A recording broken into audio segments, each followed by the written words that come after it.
Hey everyone, Tin Man here with the top 5 builds in the current Dota Underlords meta. A lot has changed since the last time I did one of these meta reviews, and it is all culminated in the addition of the contraption items and ace units last week. Let's recap some of the most important shifts. First off, Arc Warden and Enigma are very strong right now. They appear in all sorts of builds. Arc Warden is very strong because he can duplicate the effect of whatever item is holding, notably high impact items like Daedalus, Moonshard, even Dagon. And he's also a very good user of Big Time Contract, where if you can throw some sacrifice units up in front, he can get very big very quickly and put out a lot of damage. He has been slightly nerfed a few days back so that he has a 3-second delay on creating a new copy, but that does not change the fact that he is still one of, if not the best unit right now in the game. Enigma, on the other hand, shares the exact same alliances, making him a very natural pairing with Arc Warden, and he's also very strong in his own right due to the Ace of Shaman's ability, which allows you to burn mana of opponent units who are CC'd, either by stuns, silence, or transformed. That makes him a very powerful late game unit to win fights against opponents. Other shifts include Brawny. The Brawny alliance has been weaker, but it is still viable. The unit Disruptor, which is always the critical 4th Brawny unit in addition to Axe, Beastmaster, and Juggernaut, has been moved up to 5 cost, which makes him significantly rarer to find, and it's much more difficult to complete the 4 Brawny alliance. That's not to say that you can't play Brawny if you find an early 2-star Beastmaster or Juggernaut, but it's certainly a lot less prevalent than the last time we saw. Also, Elusives have been pretty much nerfed out of the meta. Elusives used to be a very popular build at both 6 and 9 units, and they had a very strong late game because once you get to level 10, you could run all 9 Elusives, and then a 10th unit would also get the evasion buff, typically a hyper carry like Terrorblade, Slark, or something along those lines, and that has pretty much been removed from the meta because you can no longer get that 9 Elusive bonus. They did get buffed at the 3 and 6 tier, but still, Elusives are almost never seen in the high Lord ranking lobbies. The other big change has been the constant tinkering with the unit tier odds. And you can see in the red box there, the most important thing is the increased tier 4 chances. Now it doesn't look like it's increased on this chart, but it is increased from several patches ago. Those numbers in the red box there are up about 5% at every level from their previous level. And that means that tier 4 units are much more common and a lot easier to build around, specifically things like Arc Warden, Doom, and Necrophos. And we'll get into that in a moment. So the most popular build, and in my opinion the strongest build right now, is a Primordial build that also features Assassins and Mages. The core units for this are the 4 cheaper Primordials, Arc Warden, Morphling, Tiny, and Razor. These form a nice core that give you early power between Tiny, Razor, and Morphling, and then Arc Warden, as we discussed before, is one of the strongest units in the meta. When you get the 4 Primordial buff, they create extra summons when they die that are pretty powerful and can let you win long drawn-out fights with sustained damage. They also pair very well with Assassins and Mages. Assassins because Morphling is one of your key units, and he deals AoE magic damage, which can then be amplified by the Mages. The most natural mages to include are Puck and Crystal Maiden, because Puck has a very low cooldown and a very low mana cost, meaning that he can pump out lots of damage over time, especially with the mana gain from Crystal Maiden. Viper becomes a natural addition to bridge the gap between the Assassins and the Dragon between Puck and Morphling. As for the optional units here, you have a choice between Queen of Pain and Sand King to complete the Assassin Alliance. Typically, you're going to run Queen of Pain early in the game, and then if you aren't likely to get her up to 3-star, you try to transition over to a 2-star Sand King instead of a 2-star Queen of Pain later on. He provides roughly the same damage output, but also a nice stun as well. Other options include Enigma. As discussed before, the Ace of Shaman's effect is particularly powerful, as well as he can replace a late game Primordial like Tiny if you don't have him upgraded, or can replace Razor if you're going to use one of the other mages, such as Lich or Keeper of the Light. Dragon Knight can also be used at 2-star. He's very powerful as well, and he can take the place of either a Puck if you're going to use another mage along with Viper, or you can remove Viper and use both Queen of Pain and Sand King. There's a lot of flexibility in this build as you get up to levels 9 and 10, so it scales extremely well in the late game and has a powerful early game with a lot of the 1 and 2 cost units. The other options here are Warlock and Ogre Magi, who are really only a consideration if you have the big-time contract item to complete Bloodbound. Speaking of items, the most important items for this build really are going to be Summoning Stone and, to a lesser extent, big-time contract. Summoning Stone is just so important because you have so many summons, not only the Eidolons from the Primordials, but also Arc Warden creates a copy which counts as a summon. So really, if you pick up an early Summoning Stone, you should strongly consider this build. If you don't have a Summoning Stone though, you may want to move away from using 4 Primordials and kind of focus more on the mages and the magic damage burst rather than all about the summons. The new contraption, Tombstone, is extremely strong right now. It spawns zombies, which whenever any hero dies within its radius, and these zombies are affected by Summoning Stone. And so that just plays exactly into the theme of this build, which is initial burst damage to get some kills, and then strong sustained damage from summons to win the long fights. And Tombstone just does that so well.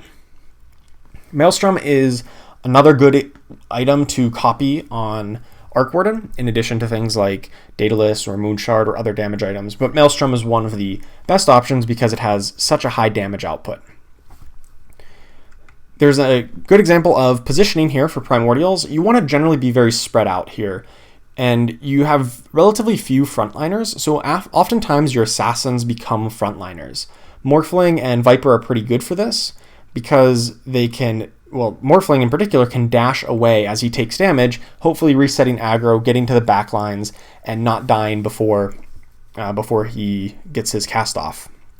Viper is also reasonably tanky, especially at 3 stars, because he has so much health total. He does the reflective damage based on the corrosive skin with the dragon buff, and he just makes a reasonable frontliner when, as opposed to some of your other units. Other than that, you want to be spread out so that you're not clumped up and you have room to spawn the Eidolons and room to spawn the Arc Warden clones. If you're too stacked up, you're going to be vulnerable to AoE effects, and then Arc Warden may not be able to make his copies. The second build here is a kind of a weird build. It's pretty much a 4-cost good stuff kind of deck. You use, as the name implies, lots of 4-cost units. Tidehunter, Doom, Kunkka, Necrophos, and Alchemist are all 4-cost units, and as we discussed earlier, they're a lot more common than they used to be, making them easier to get to 2 stars. And since you have 3 of these units are warriors and 2 of them are warlocks, they make a very natural pairing to build around. Pudge is also included here as a core unit because you're typically going to want to play Necrophos and you're going to want to be playing warriors, so Pudge can either be added in as a 4th warrior to complete the Heartless Alliance, or he can take the place of either Doom or Kunkka. Other units to fill out the build is very flexible. You can use Slarter, Slark, or Medusa to get the scaled bonus, and that way you have your physical damage reduction covered from the warrior bonus, and you have the magic damage reduction covered from scaled, making you very tanky, which means then the healing from Warlock is even more effective. Speaking of Warlocks, you can also add in more Warlocks, such as Venomancer and Disruptor, to really put your healing into overdrive, getting up to 4 Warlocks. You can also use Savages, which are particularly effective with Lone Druid being a 4-cost unit, and if you want to go Warlocks with Venomancer, you're already halfway there, and so you can then add in Lone Druid or Lycan. And once again, our friends Arc Warden and Enigma show up as just really powerful late game options, who can deal some damage in addition to giving you the utility of the Ace of Shamans effect.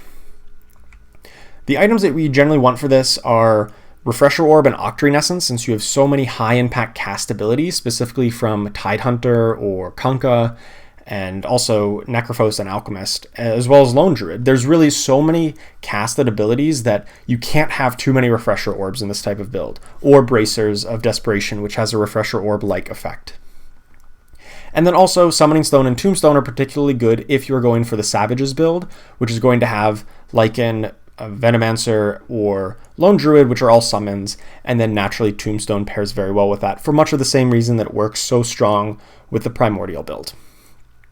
The positioning for this is, once again, this is very flexible. You have a lot of high impact abilities, and generally when you have high impact abilities, you want those units to take damage right away, so that they can get that cast off. So in this example, we have Tidehunter right up front to get his cast right off the bat, whereas our units with a little bit less impactful abilities, such as Alchemist and Kunkka, are a little bit further back, so they can kind of chain the CC in such a way that you hit the Tidehunter ult, and then the next ones come in to kind of lock the opponent down, for a long period of time while your damage catches up and cleans them up.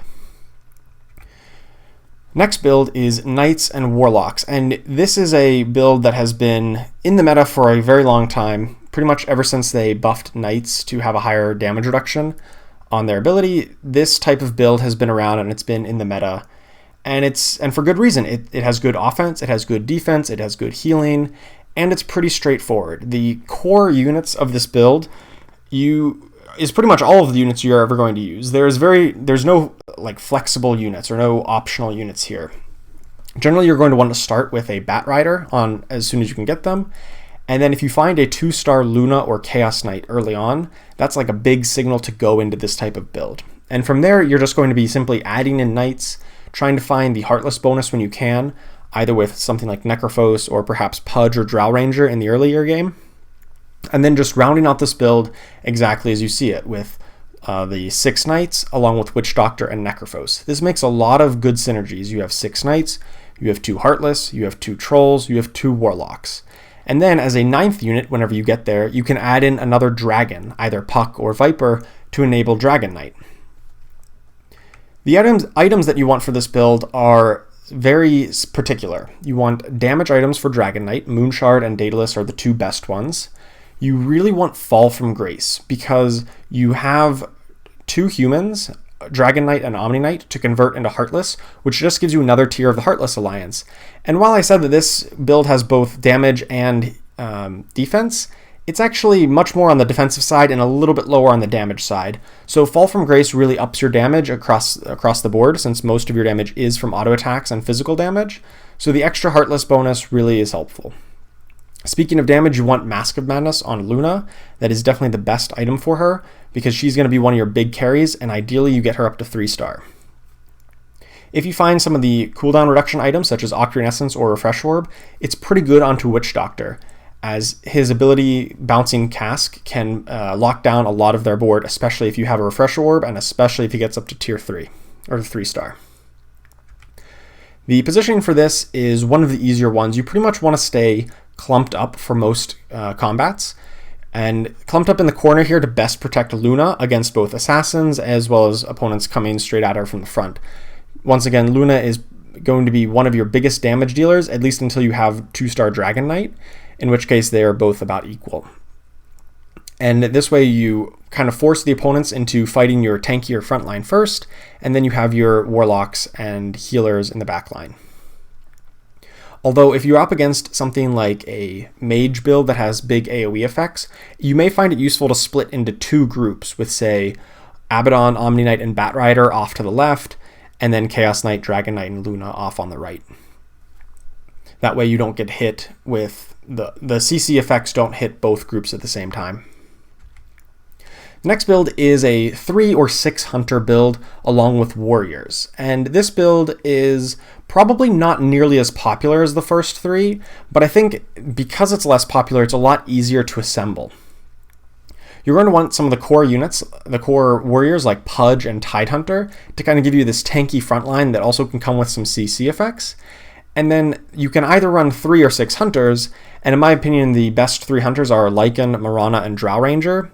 Drow Ranger is not the greatest hunter on her own right, but she has the Heartless trait which pairs with Pudge. If you do have a Fall from Grace though, you can feel free to forego the Drow Ranger. The other units you can use are of course the remaining hunters, if you choose to fill out all the way up to 6 hunters. These are not the strongest hunters other than Medusa, although she's much less consistent to get online. And Beastmaster is probably going to be very contested if someone else is in Brawny. Although Sniper and Beastmaster in particular are very strong if you get them up to 3 stars. The other options are Slarder and Medusa to complete the scaled bonus, and you really want to have one of these 2 in your build because hunters are very weak to magic damage, in particular the magic damage from like the Primordial build we just discussed. And so the scaled bonus really helps to solidify that, to keep them alive long enough to keep on pumping out their damage. If you're not going to use Slarder for the scaled, say you found a Medusa, then the best warriors to fill out the 3 warrior alliance are going to be Doom and Kunkka. Doom or Kunkka. The items that you're going to want for this are pretty much just damage items. Daedalus and Maelstrom are 2 of the best. in Hunters, you generally want more attack damage items, which Maelstrom is essentially attack damage, because the Hunters have a fast attack speed. Whenever their passive or their alliance triggers, it makes more attacks. And therefore, the more attack damage you have, the more chances you get to utilize that bonus damage. Whereas opposed to attack speed items like, say, Gloves of Haste or Moonshard are a little bit less effective at increasing your overall damage output. As I mentioned, they are very weak to magic damage, so something like Pipe of Insight to help protect your group of hunters from burst magic damage is very important. Also, the new Contraption Barricade is particularly interesting with this type of build to kind of wall yourself back into a corner, because your units all have very long range, and if you can prevent your opponents from getting to you for that extra second, maybe block an extra ranged attack, or cover your flank against assassins, Barricade can be very useful. In terms of positioning, this is another pretty simple positioning if you don't have Barricade. You pretty much want your ranged hunters backed into a corner with Sniper in the furthest corner because he has the longest range, Wind Ranger right nearby because she has that straight line ability, which if she's placed closer to the corner allows her to hit the most number of opponents' targets. And then you want your melee hunters on the side to protect against assassins or people coming in from the side flank. And somebody like Tidehunter or Kunkka, you want up front to take most of the damage so they get their CC ability off as soon as possible. And of course, Drow Ranger should be positioned in the middle so that she can share her aura with everybody around her. The final build to talk about is 4 Scrappies, and this build is very flexible in terms of what you pair with the Scrappies, but the Scrappies themselves, you're almost always going to want Timbersaw, Tinker, and Clockwork as your baseline, and then whenever you get to the late game and you can find Techies, Techies is a great addition. He also comes with the Ace of Inventors, which allows your units to get chain reaction, meaning that whenever they explode due to their Inventor bonus, if they kill an enemy with it, that enemy will also explode and potentially kill more units, and a chain reaction starts. However, you're not going to have Techies early on in the game, so in order to round out the 4 Scrappy bonus, you're going to want either Alchemist, Sniper, or Bounty Hunter early on. Now, what to pair with those 4 Scrappies is very flexible. I'm a big fan of Assassins and Hunters in the early game, specifically Queen of Pain, Slark, and Bloodseeker. Those are very good in the early game because you can get them 2-starred, and in a lot of cases you can even get them up to 3-star. Although, the other option is Hunters. If you have Sniper, he pairs well with Lycan and Marana, which are 2 of the strongest individual Hunters. Sniper also pairs well with Bloodseeker due to the new Deadeye Alliance, which allows them to constantly target the lowest health unit. However, by the time you get into the late game, say once you get Techies online, the Techies explosion, the death damage from the Inventors, deals magic damage, which means it's often correct to switch away from Assassins or Hunters into the Mages build with Crystal Maiden, Keeper of the Light, and Lich. And this is because you'll buff the damage from the Inventor bonus, which means you're more likely to set off a chain reaction, which deals more damage, and it just gets better and better. However, because Keeper of Light is 4 cost and Lich is 5 cost, you generally don't want to do this until later in the game. However, if you're close to, say, 3 stars on a lot of your Hunters and Assassins, it might make sense to just stick with those. The last option here is Disruptor and Shadow Fiend for the Warlock bonus, and that'll generally be an additional unit that you throw in on top of your Alchemist if you're already using him, although those are kind of lower priority and later in the game options. Items for the Scrappy is pretty straightforward. You're going to want mana items. The Scrappy are very mana hungry. Most of them have very low cooldowns on their abilities, like Timbersaw and Tinker. They have very low cooldowns, meaning they're going to be limited by the mana gain. So something like Arcane Boots and Brooch of the Aggressor are very good for them. Because the Scrappy bonus only gives health regen and armor, they are once again weak to magic damage, so Pipe of Insight becomes a valuable tool to counteract opposing magic damage. And finally, if you are going Assassins, with specifically Slark, he really wants a Mask of Madness for an attack speed item and the lifesteal. The Hero's Silenced effect only negates casted abilities, so it does not stop the passive effects of Slark, Phantom Assassin, or Bloodseeker. So Mask of Madness is a high priority pick if you're going to stay with those builds, but if you're going to transition away into mages, then you don't necessarily need a Mask of Madness. Or if you don't find Mask of Madness, now you kind of want to transition over to mages. In terms of positioning, by the time you get to the late game with that mages build, you've got the options to do a positioning like this, where you're kind of spread out to utilize your strong front line, but also you don't want to be too vulnerable to AoE effects such as Disruptor or Kunkka. You want your big 3-star Scrappies right up front, and then they can be offset from the line a little bit to delay getting into combat. You want your opponents to walk towards you at least a little bit to get that extra attack off, to get that extra tick of Crystal Maiden's mana. So that pretty much sums up all of the best builds currently in the meta. There are several other builds which are viable, such as Brawny, and which I discussed, but for the most part, these are the builds that you should be looking for in order to climb up the ladder. If you enjoyed this video, please make sure to like and subscribe. It really does help me out a lot. And if you want to see more content like this, please consider becoming a Patreon supporter. Patreon supporters get access to my slides and other information that I use for my videos, as well as help me to decide what content to make next. Thank you so much for watching, and I will see you next time.